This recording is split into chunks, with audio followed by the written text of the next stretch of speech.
Alright, chat, we spawn in the middle of the map. You would think that survivors would be in front of me, but my intuition tells me they're not. And my intuition is completely correct! They're all behind me! I spawn facing away?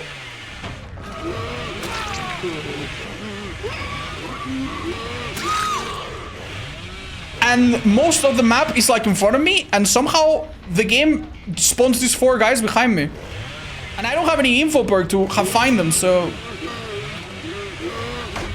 That's fair. He doesn't know I have no tokens anyway. I have to say, getting 2 downs this early is already a bit of a losing spot for them. So that can be rough already as it is. Let's not break this pallet yet. Doing this allows him to go into that thing, but I don't mind. If he gives me another pallet here, I'll take it. Oof, I clicked that a little early. Ooh, this loop is bigger than it seems, by the way. I'm gonna fake that. And that tricked him into keep going, and now he's dead. Alright. Sure thing. Is Bubba going where he pleases? Well, he's going to the place that makes the least sense. By the way, basement is really good for Bubba. I don't need to explain why.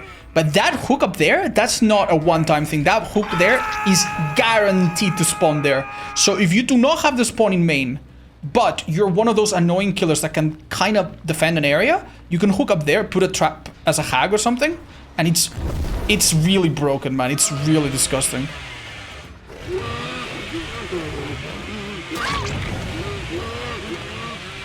Alright. Just because we have someone in basement doesn't mean we have to, like, stay within 20 centimeters of the exit. Even though you can, but you don't have to. Especially if you get a nice chase going, that's great. Here's what I'm gonna do. I'm gonna go to that gen. I'm gonna telepathically damage it with this perk. And then I'm gonna go for this guys. Ideally both of them, but there's a window there. Nice, got him. He's really far down the staircase. That sound plays, chat. I hear him. He's in front of me.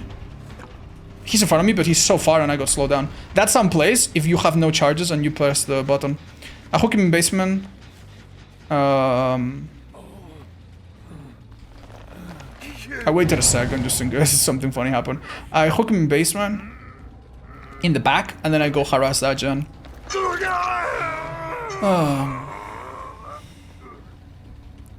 I see one of them with barbecue, but I don't see the other one with barbecue. There you go, damage the gen from a distance. These...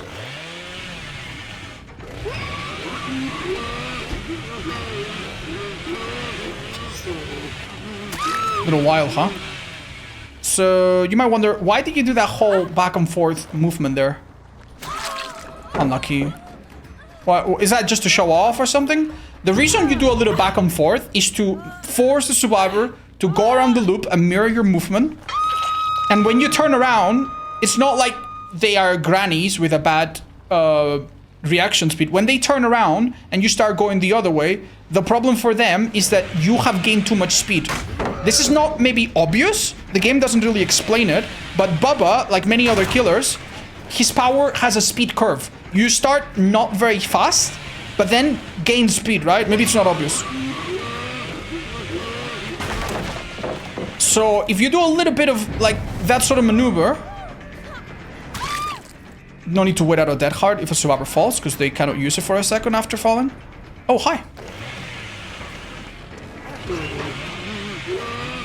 Some people bump when they go into a locker like this. I mean, you can just also do that. What was I talking about? I completely forgot. What was I even talking about?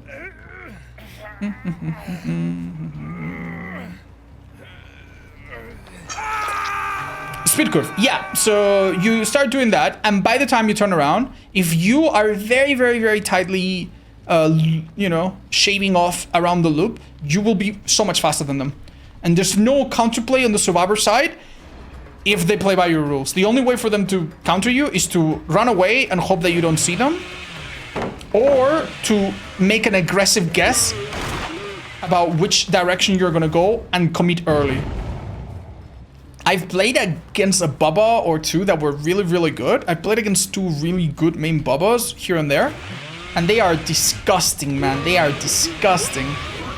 I waited at that hard just in case. They are so nasty. Like, you're used to playing against really, really mediocre Bubbas that don't really do anything special. When you go against a really good one, it blows your mind. So if you play Bubba... And ironically, one of your biggest advantages is the low expectations that survivors have on you. If you are a survivor, I'm gonna let you in on one secret. The Bubbas that you play against normally have add-ons like the one I do, which gives them extra speed once the chainsaw keeps going. So if you are being chased by Bubba... Oh, I'm sorry, not paying attention. Oh, I can kill him here. Let me get 3, just in case. If you're being chased by a Bubba, and you ask yourself, ooh, do I risk in having good add-ons? The answer is... Never risk it, man. Never risk it. Always play it safe. Always play it safe. I could have waited for my chance to come back. I'm just gonna eat it. I made a mistake there. Whoa. He wants to blind me to slow me down with Champion of Light. I'm gonna go back because I have a feeling these two guys will get back on this gen. We could go for Rebecca if we want to make this, like... Ooh, this is bad for them. I didn't want to bump, but, I mean...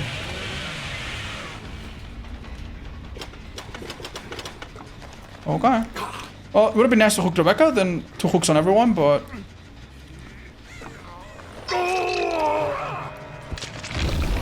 Look at that efficiency. Oh, you see barbecue from a distance?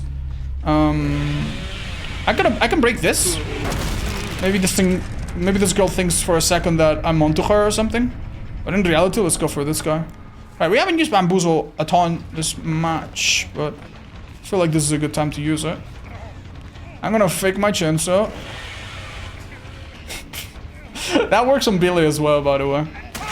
If a survivor is injured, the play is very obvious. You hold the chainsaw at like 1 or 2 or 3% on the bar.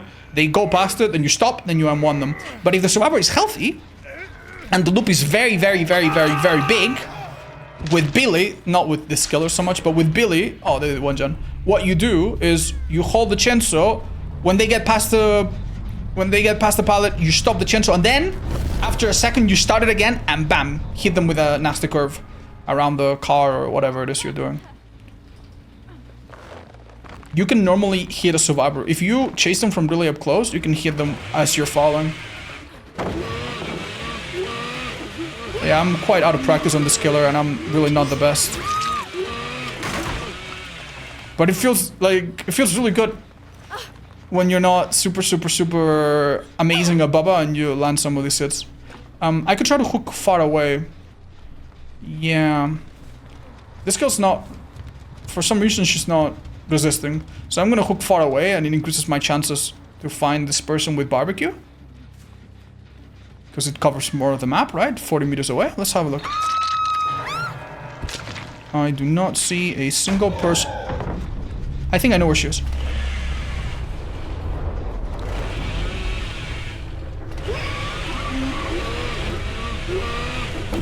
Oh, that was kind of bad.